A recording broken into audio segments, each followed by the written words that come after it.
it's Gina with WTI. Do you have an RV with old and outdated light fixtures? Well, we did, and we wanted a more modern and updated look, so we installed this really beautiful LED 12-volt light from Facon.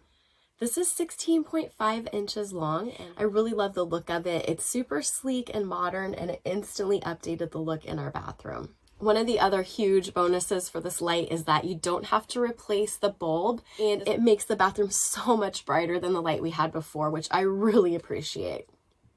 This came with really clear and easy to understand instructions and made it very simple for my husband to install.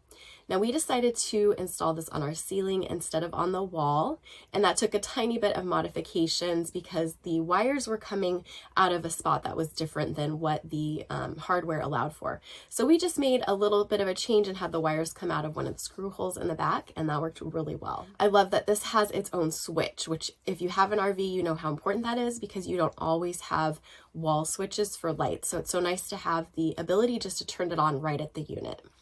I really love the way this light looks in our RV, and that's my point of view.